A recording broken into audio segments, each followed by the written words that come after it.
में पिछले 4 दिनों से हम पूरे संथाल परगना के विभिन्न जिलों में जा रहे हैं और संथाल परगना के जो बहुत ज्वलंत मुद्दे हैं इस पर हम लोगों ने लगभग आधा दर्जन जगह बड़ी बड़ी जन सुनवाई की है। उसी क्रम में आज हम लोग देवघर पहुंचे हैं तो ये जानकारी मिली कि संथाल परगना में शिक्षा स्वास्थ्य तो एक मूल समस्या है ही, इसके अलावा ज़मीन का मुद्दा जो है बड़ा समस्या है। साहेबगंज में अनसर्वे लैंड का सवाल है, उसके बाद पाकुड़ में खाद्य सुरक्षा का सवाल है। अभी देवघर जिले में भी हम लोग जो है अभी कुछ लोग मिलने आए थे, ये जो कुनासी डैम के विस्थापन का सवाल एक मुख्य सवाल है। कई 100 करोड़ का लगभग 2600 करोड़ की अभी योजना बन गई और अभी तक उसमें कुछ हो नहीं रहा है। किसानों का कल्याण नहीं हुआ है, विस्थापन का हल नहीं हुआ है। नहीं है तो कुछ इसके अलावा आपको मधुपुर जो कि इस ब्लॉक का इस जिले का सब डिवीजन है, वहाँ भी उद्योग धंधा बंदी के कगार पर। एक पुरानी ग्लास फैक्ट्री थी, वो ग्लास फैक्ट्री भी बंद हो गई और वहाँ के मजदूरों को अभी तक पीएफ का भुगतान नहीं हुआ और सीटू के बैनर तले वो लोग लड़ रहे हैं। तो ये चाहे राज्य सरकार हो या केंद्र सरकार हो, मशीनरी पूरा ढीली चल रही है। ये हम लोगों का पूरा आकलन है। इसी आकलन को लेके हम लोग जनवरी महीने में हर जगह जो है ब्लॉक पर प्रदर्शन, सब डिवीजन और डिस्ट्रिक्ट में आंदोलन का रूप लेंगे भारत की कम्युनिस्ट पार्टी मार्क्सवादी। आज दिसंबर 22 को देश भर में बीजेपी और मोदी सरकार की जो तानाशाही रुख संसद में दिखाई दिया, उसके विरोध में देश भर में आज प्रदर्शन और ये मांग को लेकर लोग सड़कों पर उतरेंगे। लोकतंत्र बचाओ, मोदी सरकार ने जो कुछ किया है एमपीज़ की सस्पेंशन का, वो कदम को वापस लो।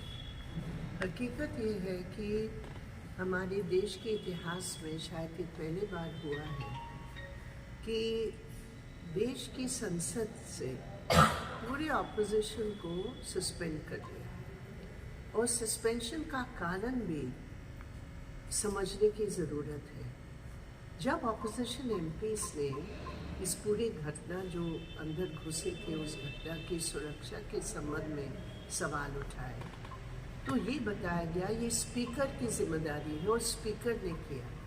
तो ये तो बिल्कुल नई बात है कि संसद के अंदर एक ब्रीच हो रहा सिक्योरिटी का। लोग अंदर कैनिस्टर को लेकर, स्मोक कैनिस्टर को लेकर घुस, ये तो नौजवान थे। लेकिन मान लीजिए कोई अलग मंशा के लोग अगर वहां पहुंचते तो क्या मोदी जी और अमित शाह की जो प्रधानमंत्री, गृह मंत्री, उनकी कोई जिम्मेदारी नहीं है? उनको बोलने की जरूरत नहीं है। डिमांड क्या थी? डिमांड ये थी आप आकर संसद में बोलिए। अगर हमारे देश के प्रधानमंत्री भारत की संसद में नहीं बोलेंगे तो क्या हम दूसरे देश के प्रधानमंत्री को बुलाएंगे? अगर होम मिनिस्टर जवाब नहीं दे सकता है तो हम किसी और पड़ोसी देश से बुलाएंगे क्या? तो ये जो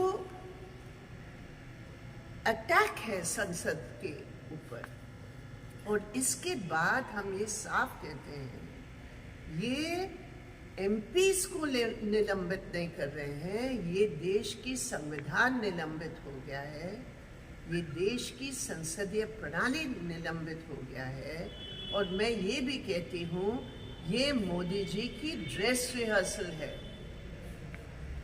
2024 के बाद उस चुनाव में इंडिया की जो ये एक एजेंडा है कि भारत को हमें बचाना है इस सरकार से, और अगर नहीं ये बात आती है तो आप समझ लीजिए ड्रेस रिहर्सल कहाँ हमारे देश को लेकर। ये सवाल ये है कि जो सुरक्षा का पूरा ब्रीच हुआ उसकी जिम्मेदारी ये सरकार है या नहीं है?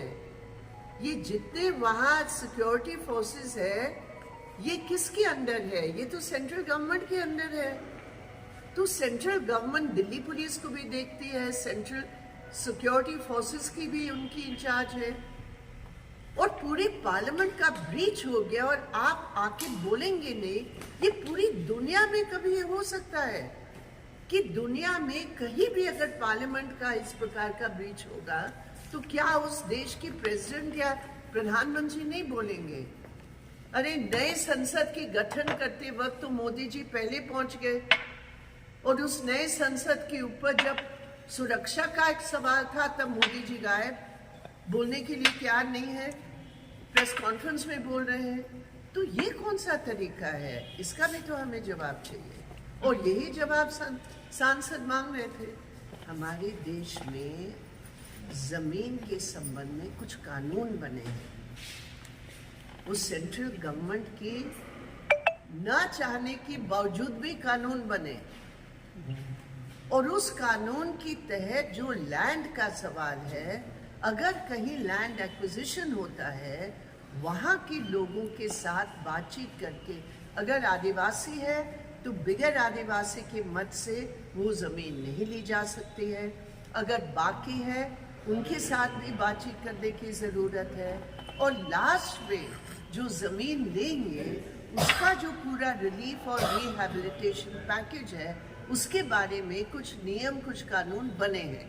और यहाँ अभी क्या हो रहा है, सारा कुछ निजीकरण हो रहा है और पूरी निजीकरण के आधार पर ज़मीन छीनी जा रही है झारखंड के निवासियों से और कोई उसके बदले में भी जो कानूनी मुआवजा होना चाहिए वो भी नहीं हो रहा है। यहाँ इसी देवघर में भी ये मिसाल है। निश्चित रूप पर अगर सरकार के काम में जो कमी दिखाई दे रही है, इसी के कारण लाल झंडा सड़क पर उतरा। धन्यवाद। हमारा मुख्य सवाल ये है कि जनता की सही और जायज मांगों के लिए आज देश भर में यही लाल झंडा है, तो इस पे हमारा कोई कॉम्प्रोमाइज नहीं हो सकता है।